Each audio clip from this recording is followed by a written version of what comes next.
मेरा सवाल यह है कि यह पाकिस्तानी मूल के थे, हालांकि अभी प्रूव होना बाकी है।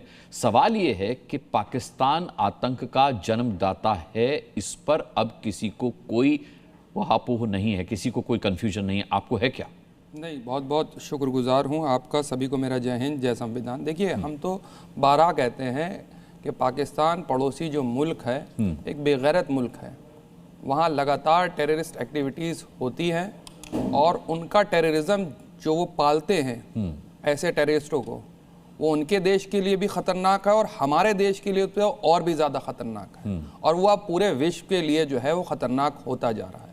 अभी जब हमारी सेना ने एक ज़बरदस्त जवाब दिया था और हमारी सेना सक्षम थी पूरी तरीके से जवाब देने की, तो मैं तो चाह रहा था कि अखंड भारत बन ही जाएगा और इस बार टेररिज्म के ऊपर ऐसी चोट होगी कि वो पूरी दुनिया के लिए एक नज़ीर होगी। और हमारी सेना ने बहुत अच्छा काम करा। लेकिन जहाँ तक आतंकवाद के मुताल्लिक से बात कहूँ, अब इसको एक दूसरा नैरेटिव मैं देख रहा हूँ, देखा जा रहा है या बनाया जा रहा है, उसको जो है फिर से धार्मिक रंग दिया जा रहा है। और अगर यही बुनियाद रखनी है और नैतिकता के साथ रखनी है, आतंकवाद पूरे एक विश्व की समस्या है।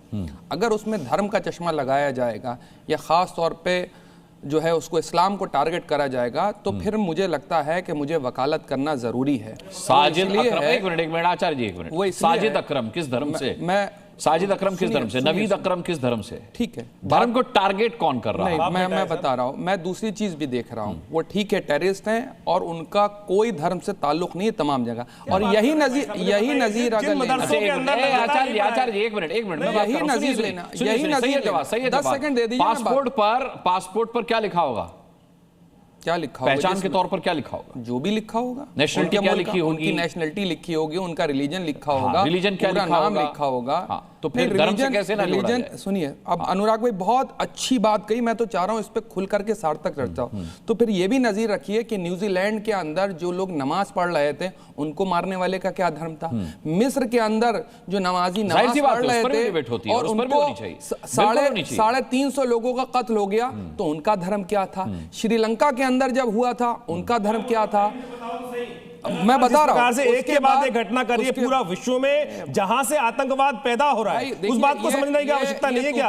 अरे भाई, कोई भी भूकंप आता है तो एक जगह एक एपिक सेंटर माना जाता है। जो एपिक सेंटर है वो मानसिकता है। उस मानसिकता को क्यों नहीं समझ रहे? गलती क्यों नहीं मान रहे? यही समस्या है कि हम बचपन में गलती करते थे तो हमारी माँ हमको चप्पल से मारती थी, डंडे से मारते थे हमारे माता पिता। यहाँ पर बाप साथ में गन लेके खड़ा है साहब, यहाँ बाप साथ में गन लेके खड़ा है कि तू भी मार, मैं भी मारूंगा। ये मानसिकता जो है, क्योंकि ये पंथ जो है ये सिखाता है कि जल्दी से जल्दी कयामत आए, जल्दी से जल्दी कयामत आए, विश्व खत्म हो और जन्नत प्राप्त हो। ये जो मानसिकता है यही खत्म करने की कयामत आतंकियों के चाहने से नहीं आएगी। सैयद जवाद, आपसे बस एक ही शिकायत है कि आप बजाय इसके कि इसको धर्म से जोड़कर ना देखा जाए, ये कहते कि कुछ आतंकवादी हमारे धर्म को बदनाम कर रहे हैं, उनकी हम मजम्मत करते हैं, उनके खिलाफ हम सड़कों पर उतरे। नहीं बोलेंगे साहब, ये नहीं बोलेंगे क्योंकि इनके कान नहीं पकड़ेंगे। इनके कान पकड़े जाते हैं शुरू में। अगर माँ बाप इनके कान पकड़ते, सही रास्ते पे डालते तो होता। क्योंकि हिंदुओं के अंदर, हमारे तमाम विश्व के अंदर ये बात सिखाई जाती, गलती मत करना,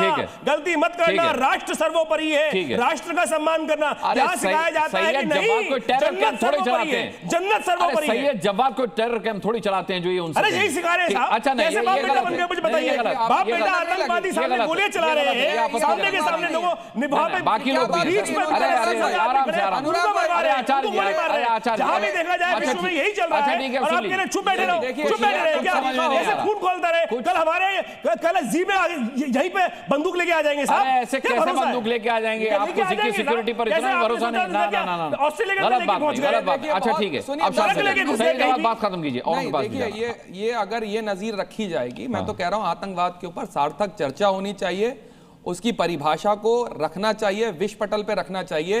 तीसरी सबसे बड़ी बात, मैंने जो आपको उदाहरण दिया, आप इस पटल पे नहीं रख रहे, कह रहे विश्व के पटल पे रखना चाहिए। मैं तो जब इस देश के अंदर पहलगाम जैसे उन आतंकी दरिंदों ने जो कुकृत करा, उसके लिए हम सड़कों पे उतर करके मेरे तमाम फतवा दिया हुआ है, फतवा दिलवाया। कहां सड़कों पर उतरा? कौन सड़कों पर उतरा? की दुकान खोलने की बात करते हैं, फतवा दिलवाया क्या? कौन सड़कों पर उतरा?